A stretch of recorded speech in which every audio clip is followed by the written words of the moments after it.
If you asked me probably 10 years ago, I would have said to you, yeah, calories in, calories out, Mhm. simple. And that did work for the majority of my clients. However, in the last 5 years, I have been working primarily with just weight loss in a metabolic clinic. And it has completely changed my thought process on that. It is in no way that black and white. I see it all the time. There are so many different layers that go into it. And once, especially for women, as you become a certain age and hormones start changing, we become more insulin resistant, blood sugar starts changing, cortisol, all the things. It is not that simple. And you really have to take a deep dive into what's going on internally. For some people, I really have to work on their health first before we can even touch the weight loss piece, because you can bang your head against the wall forever. And I see it all the time, these people going up and down because they have not worked on their health at all. And you have to get that straight before you can start that weight loss piece. And usually once you get healthy, the weight loss piece just comes with it. Like you will start to lose weight. And then it becomes so much easier. And I don't want to put words in your mouth. I just want to understand this. Would the philosophy for you, generally speaking, now be okay, once you get healthy, you will be at a good enough weight. But at the same time, to also honor the side that does talk about fitness and performance, it does. If you are trying to perform at the highest level, if you're trying to cut for a competition, if you're trying to make weight for something, obviously, then not only in a perfect world would you be healthy, but you do really have to pay attention to these things to achieve those levels, correct? Absolutely. If you're, I always say that I deal with the general population. And so if you're an elite athlete, if you're a bodybuilder, if you have these specific goals, yes, you're really going to want to dial in on your calories, your macronutrients. You're going to want to hit certain goals. Absolutely. But for the most part, a lot of people really have to get the health piece in place first. And most people, generally speaking, a lot of people don't want to count calories. They don't want to count macronutrients. Some do, but a lot of them don't. Sometimes it's triggering for people. Some people come from an eating disorder background and you can't do those kind of things. So I think it's really important to teach and educate somebody about proper nutrition and how to generally work on healthy habits every day, because if you can set those habits in place and start working on the consistency of them, that's where I see the long-term success. If you have a, like I said, if you have a specific goal and you're trying to like hit that competition in 3 or 4 months, yes, you're going to really zero in. But for the general person, that's not the case.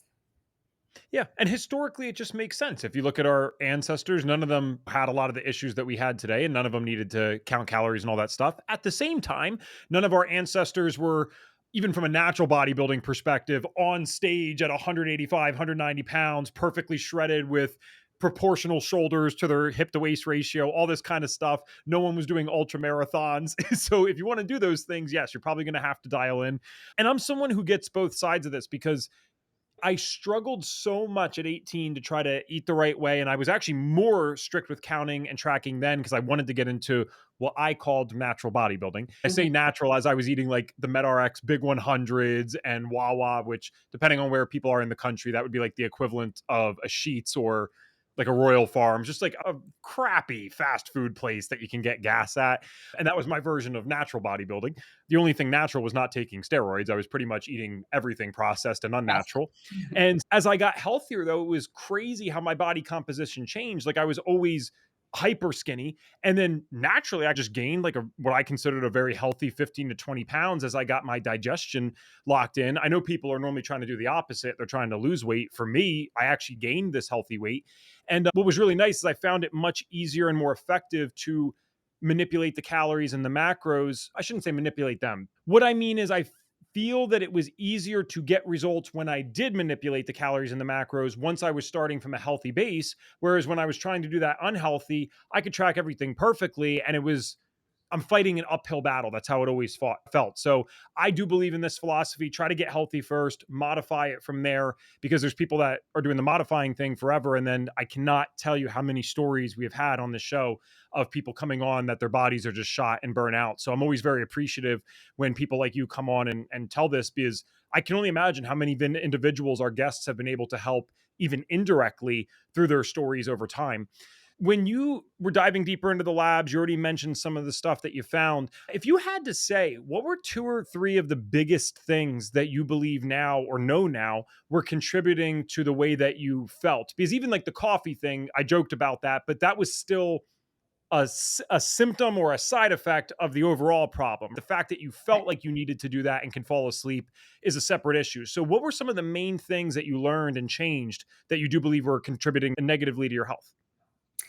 Number one, I would say exercise is wonderful. I absolutely love it. I'm one of those people that if you let me, I would move all day long, Mhm. but it is a stressor and you can overdo it. And so, number one, I was definitely overdoing it. So, I was doing a lot of high intensity work at that time. Because I was teaching classes, training, and then doing my own workouts. So, I definitely overdid it with the exercise. And then I was under recovered. I was not taking the time to recover from all the workouts. So my body was just, there was no hypertrophy. I was breaking down muscle. I would also say that I probably was not hydrated enough. That's always been something I always have to work on. And I will also say the other thing is during that time, I was probably a lot more in tune with tracking my macros because I did coach a lot of people on that. And because I was trying to fit those macros, I did eat a lot of processed food, a lot of packaged food because it was easy. I knew exactly what was in it and I could track it a lot quicker. And so with that, I wasn't eating enough whole foods. I wasn't getting in all the good quality foods, the fiber that I needed. There were so many things lacking because I was trying to fit those macros. So I think looking back, yeah, I was trying to do all the things, but not putting that health piece in there.